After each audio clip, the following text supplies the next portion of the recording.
अस्सलाम वालेकुम, मैं डॉक्टर मोहम्मद शहजाद आज एक नई इन्फॉर्मेटिव वीडियो के साथ आपकी खिदमत में हाजिर हूँ।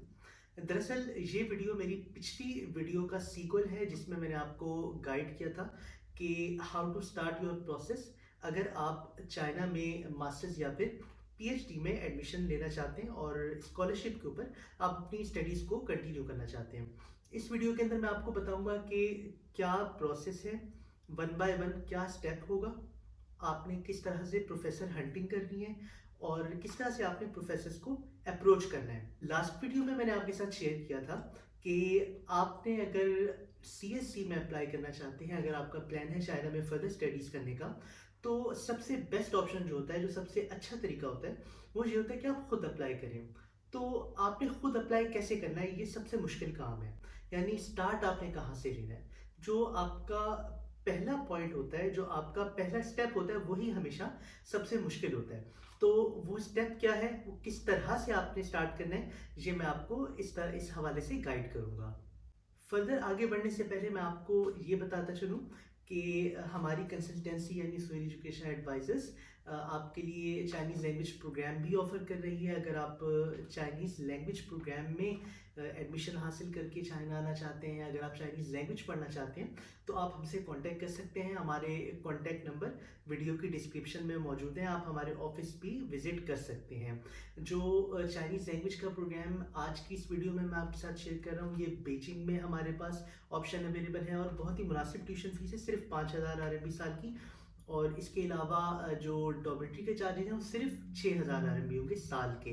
तो ये आपका जो पैकेज है ट्यूशन हॉस्टल फ़ी का, ये तकरीबन 11,000 RMB में आपको पड़ेगा। बीजिंग जैसे शहर में, जो कि चाइना का कैपिटल है, तो बड़ा मुनासिब पैकेज है।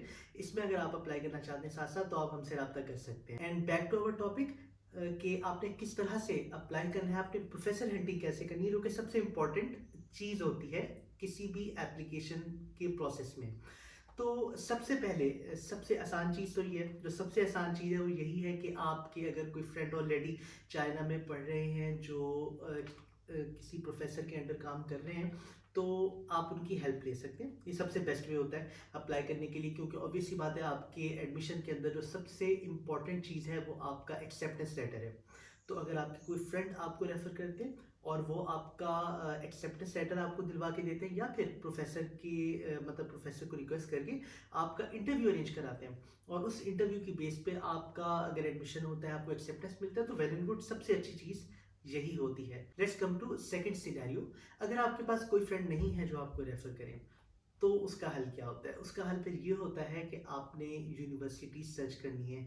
आपने एक एक यूनिवर्सिटी की वेबसाइट पे जाना है। आपने वहाँ जाकर ये देखना है कि फॉर एग्जांपल अगर आप केमिस्ट्री के लिए अप्लाई करें, आप फिजिक्स के लिए अप्लाई करें, आप मैथमेटिक्स के लिए अप्लाई कर रहे हैं, तो आपने वहाँ जाकर ये देखना है कि उस यूनिवर्सिटी के अंदर फॉर एग्जांपल मैथमेटिक्स का डिपार्टमेंट मौजूद है नहीं।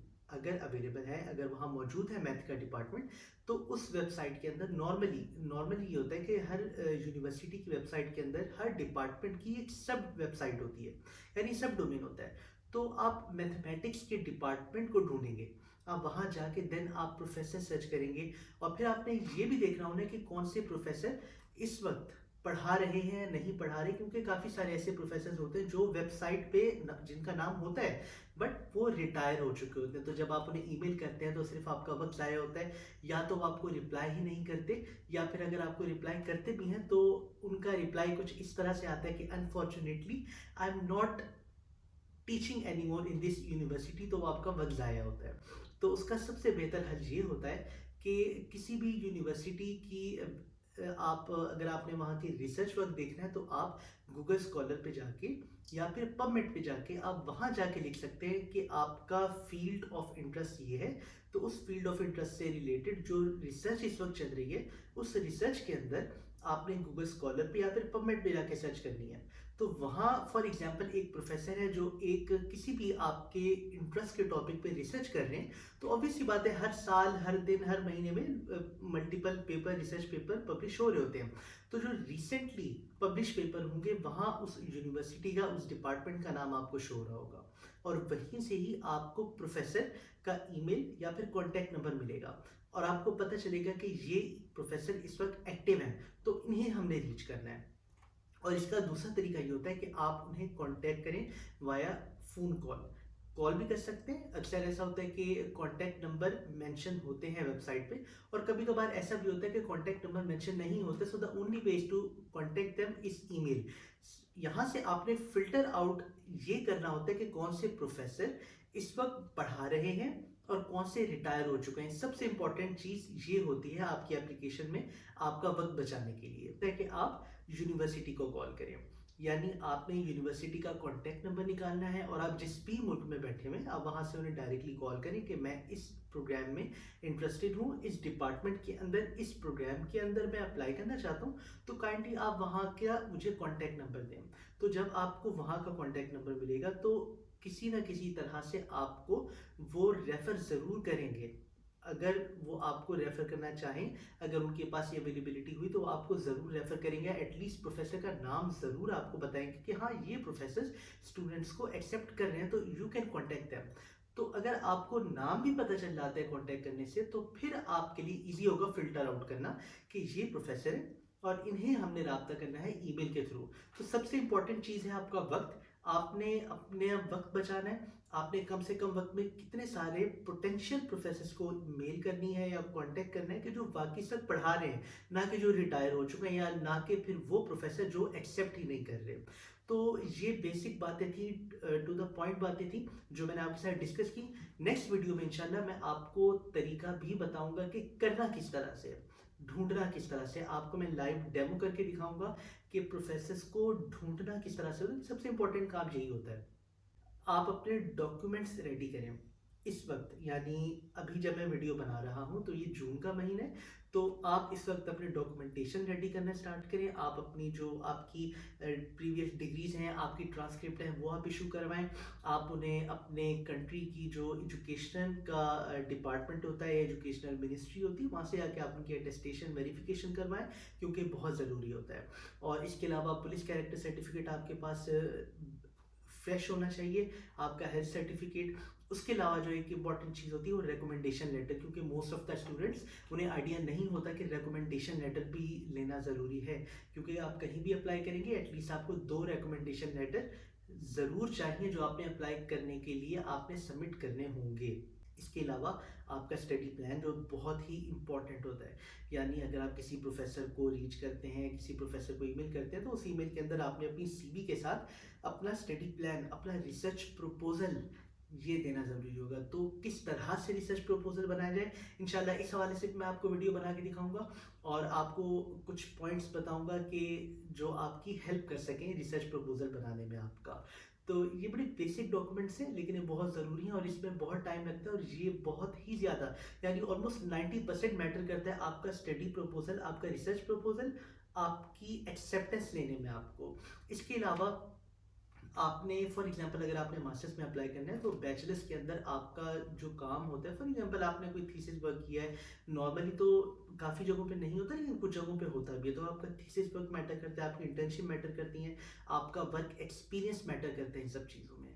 तो ये सारी चीज़ें ए टू जी आपके पास होनी चाहिए, और जब आपके पास डॉक्यूमेंटेशन की सारी list A to G documents जो मैंने आपको बताए जब ये कंप्लीट होंगे, और हाँ, आपका पासपोर्ट, आपका फ्रेश पासपोर्ट भी आपके पास रेडी होना चाहिए। तो ये सब चीज़ें अगर आपके पास कंप्लीट होंगी तो जैसे ही एडमिशन स्टार्ट होते हैं, यानी सितंबर इनटेक स्टार्ट होने वाले हैं ऑलरेडी, एडमिशन लेटर्स ऑलरेडी आ चुके हैं, जेडब्ल्यू लेटर आ चुके हैं या फिर आ रहे हैं, सब प्रोसेस में। कुछ यूनिवर्सिटीज़ के लेटर आते आते जुलाई या अगस्त भी हो जाता है, इवन अगस्त के महीने तक लेटर्स आते रहते हैं। तो ट्रैवलिंग, या फिर आप कह रहे हैं कि सितंबर इनटेक की रजिस्ट्रेशन सितंबर में ही होती है, और उसके बाद right after starting of session अगले महीने से यानी अक्टूबर नवंबर से यूनिवर्सिटीज़ में एडमिशन का प्रोसेस स्टार्ट हो जाता है। तो आपके पास अक्टूबर तक अपने documents A to G complete होने चाहिए, और जो आपका हाई टाइम होता है, पीक टाइम होता है प्रोफेसर से कांटेक्ट करने का, उन्हें रीच करने का, उनसे राब्ता करने का, वो होता है आपका अक्टूबर, नवंबर, दिसंबर। ये 3 महीने आपके लिए सबसे ज़्यादा क्रिटिकल और इम्पॉर्टेंट होते हैं। तो इन 3 महीनों में आपने प्रोफेसर से कांटेक्ट करना है, आपने उनसे राब्ता करके अपने लिए एक्सेप्टेंस निकलवा कर देन आपने अपनी एप्लीकेशन सबमिट करनी है, और जैसे ही आप सबमिट करेंगे आपका प्रोसेस स्टार्ट हो जाएगा, और जैसे ही आपका प्रोसेस स्टार्ट होना है तो it will take around 2 to 3 month और 4 even 5 month ऑल्सो। और फिर वही साइकिल चलेगा कि दिसंबर से एप्लीकेशन स्टार्ट होंगी, आप मल्टीपल जगहों पे अपने लिए अप्लाई करें। एक और चीज़ आपने याद रखनी है कि आप सीएससी के लिए सिर्फ एक यूनिवर्सिटी में अप्लाई कर सकते हैं एट अ टाइम। तो फॉर एग्जांपल किसी यूनिवर्सिटी में आपने अप्लाई किया और वहाँ आपका एडमिशन नहीं हुआ, तो आपका सीएससी में एडमिशन लेने का चांस उस साल के लिए ख़त्म हो जाता है। लेकिन आप यूनिवर्सिटी स्कॉलरशिप्स, यानी जो यूनिवर्सिटी अपनी तरफ से स्कॉलरशिप्स देती हैं, या फिर जो प्रोविंशियल स्कॉलरशिप्स होती हैं, या फिर लोकल गवर्नमेंट की स्कॉलरशिप्स होती हैं, वहाँ अप्लाई कर सकते हैं, उसमें कोई मसले की बात नहीं होती। तो एट अ टाइम आप किसी एक यूनिवर्सिटी के अंदर सीएससी के थ्रू और बाकी यूनिवर्सिटीज़ के अंदर यूनिवर्सिटी स्कॉलरशिप के थ्रू अप्लाई कर सकते हैं। और वो स्कॉलरशिप्स वेरी करती हैं university to university, province to province. तो ये सारी चीज़ें बहुत अहम होती हैं। सबसे ज़्यादा अहम है टाइमलाइन। तो मज़ीद इंफॉर्मेशन के लिए मैं वीडियोस बनाता रहूँगा, साथ साथ आप फॉलो कर लें हमारे चैनल को। और इसके अलावा अगर आप चाइनीज़ लैंग्वेज प्रोग्राम सेल्फ पे पढ़ना चाहते हैं तो भी आप हमसे रब्ता कर सकते हैं। एक और चीज़ मैं आपको साथ साथ बताता चलूँ, कुछ लोग ये पाथ भी चूज़ करते हैं कि फॉर एग्ज़ाम्पल आप पाकिस्तान में बैठे हैं, आप इंडिया में बैठे हैं, आप बांग्लादेश, नेपाल या जिस भी कंट्री में आप बैठे हैं, तो आपके लिए थोड़ा डिफ़िकल्ट है प्रोफेसर्स को ढूंढना। तो काफ़ी स्टूडेंट ये पाथ भी चूज़ करते हैं कि वो लैंग्वेज प्रोग्राम पे चाइना जाते हैं, वहाँ जाके 1 साल लैंग्वेज भी करते हैं अपनी, और साथ ही साथ पूरा 1 साल का उनके पास टाइम पीरियड होता है कि वहाँ जाके यूनिवर्सिटी टू यूनिवर्सिटी जाके डायरेक्टली प्रोफेसर्स को वो ढूंढने की और सर्च करने की कोशिश करते हैं। तो एक ये भी बहुत अच्छा तरीका होता है। ईद इन्फॉर्मेशन के लिए आप हमारे चैनल को फॉलो करें। अगली वीडियो के लिए अल्लाह हाफिज़, बहुत शुक्रिया।